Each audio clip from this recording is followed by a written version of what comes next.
Waste ethics की series continue करते हुए आज हम बातें करेंगे कल्चरल रिलेटिविज्म और कल्चरल इंपीरियलिज्म के बारे में। क्या आज से पहले इस वीडियो को देखने से पहले आप लोगों ने कल्चरल रिलेटिविज्म और कल्चरल इंपीरियलिज्म के बारे में सुना था? थोड़ा बहुत क्या आपने एमबीए या मैनेजमेंट में कहीं ना कहीं तो पढ़ा ही होगा कि जब भी हम किसी भी देश में या किसी भी कल्चर में ये निर्धारित करने की कोशिश करते हैं कि हाँ ये बाय लॉज होंगे, ये लॉज होंगे जो सही मान्यता प्रदान करते हैं कि ये चीज़ सही और ये चीज़ गलत है।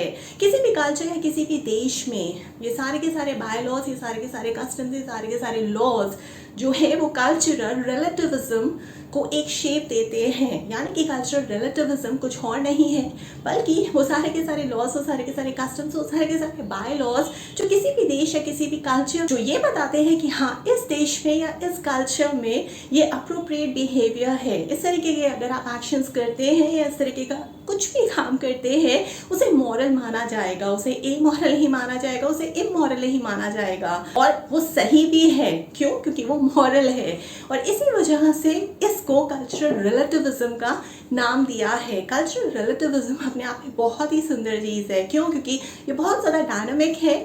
इससे हम किसी भी स्टैटिक चीज़ पे आके नहीं अटकते हैं। डायनामिक से मेरा मतलब ये है कि कल्चर कभी ना रुकने वाली, हमेशा और हमेशा निरंतर चेंज होने वाली एक ऐसी चीज़ है जो लॉज के साथ बदलती है, जो कस्टम्स के साथ बदलती रहती है और जो बाय लॉज के साथ भी बदलती रहती है निरंतर।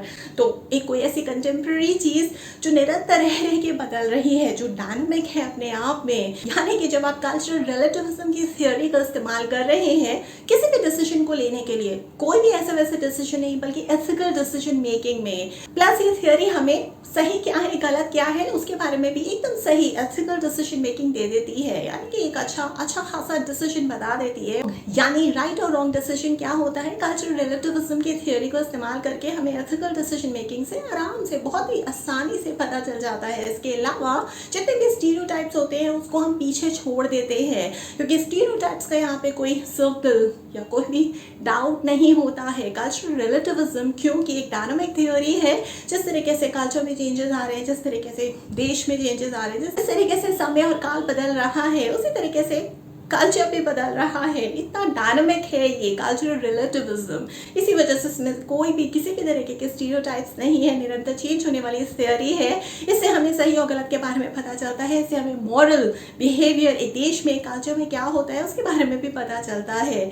इसी के विपरीत या फिर इसका एक और एक्सपेंशन अगर हम समझते हैं तो वो है कल्चरल इंपीरियलिज्म। कल्चरल इंपीरियलिज्म में कुछ और नहीं है बल्कि हाँ अगर एक देश जो है जहाँ पे मान लेते हैं एक कंपनी है, उसका हेडक्वार्टर्स है और वो कंपनी अब किसी और देश में किसी और रीजन में अपने आप को एक्सपैंड करने की सोच रही है, विचार विमर्श कर रही है, डिस्कशंस हो रहे हैं, टॉक्स हो रहे हैं। फाइनली इस कंपनी ने सोचा, माना कि हम उस देश में अपने आप को लॉन्च करते हैं, हम बहुत सारी सब्सिडरीज अलग अलग देशों में पूरी दुनिया में खोल देंगे और हम अपना हेडक्वार्टर्स फलाना इस देश में रखेंगे जहाँ ये हमारा पेरेंट कंट्री है, जहाँ पे हम बेस्ड हैं। अब ये कंपनी क्या करेगी? ये कंपनी बोलेगी कि हमने जिस भी देश में हमने सब्सिडरीज खोली हैं पूरी दुनिया में वहाँ पे हम कल्चरल रिलेटिविज्म की थ्योरी ही इस्तेमाल करेंगे एथिकल डिसीजन मेकिंग में। हमारे हिसाब से वही डिसीजन पूरे के पूरे कंपनी में या कॉर्पोरेट में या बिजनेस में लिया जाएगा। जहाँ जहाँ जिस देश में हम किसी भी तरीके का कोई भी डिसीजन लेंगे जिसे एथिकल डिसीजन मेकिंग कहा जाएगा वो कल्चरल रिलेटिविज्म थ्योरी पे बेस्ड होगा और यही कल्चरल इंपीरियलिज्म है। जी हाँ, यानी कि जो आपके देश में आपकी कंपनी जो हेडक्वार्टर की तरह या पेरेंट कंपनी की तरह स्थापित हुई है, एस्टैब्लिश्ड हुई है, वो अपने ही देश के कल्चर को या अपने ही देश में जिस भी बिहेवियर को अप्रोप्रिएट माना जाता है, जिस चीज़ को मॉरल माना जाता है, जिस चीज़ को कस्टम और लॉज और बाय लॉज के तरफ से एकदम सही माना जाता है, उसी को हम किसी और देश में जब अप्लाई करते हैं बस वही कल्चरल इंपीरियलिज्म हो जाता है। भी मैनेजमेंट होगा, चाहे लो लेवल का मैनेजमेंट, चाहे मिड मैनेजमेंट, चाहे वो सीनियर मैनेजमेंट हो, जिस भी तरीके के जैसे भी काम होंगे वो सारे के सारे हमारे देश के कल्चर, हमारे देश के लॉज, हमारे देश के बाय लॉज के अकॉर्डिंग, यानी जो बिहेवियर हमारे देश में अप्रोप्रिएट माना जाता है, जो एक्शंस या जो बाय लॉज या जो लॉज, जो कस्टम्स, जो कल्चर हमारे देश में मान्यता पा चुके हैं कि ये सही है और ये गलत है। उसी तरीके से हम सही और गलत का निर्णय पूरे सब्सिडीज पूरे दुनिया के हम लेंगे, और इसी को कहते हैं कल्चरल इंपीरियलिज्म। वीडियो के आखिर में मैं इस स्लाइड को अटैच कर दूंगी। उस स्लाइड को आप फ्यूचर में कोई भी एथिकल डिसीजन अगर आपको लेना है तो उसको लेने के लिए आप इस्तेमाल कर सकते हैं। इस सीरीज को हम इसी तरीके से अलग अलग पार्ट्स में कंटिन्यू रखेंगे और भी मजेदार चीजों के साथ आपके सामने पेश होंगे। इसके अलावा किसी और टॉपिक पे अगर आप चाहते हैं कि मैं आपको काउंसिल करूं, कोच करूं, मेंटर करूं या फिर ट्रेन करूं, तो आप मुझे मैसेज पे वो टॉपिक व्हाट्सएप कर सकते हैं। मेरा नंबर है 9311659252।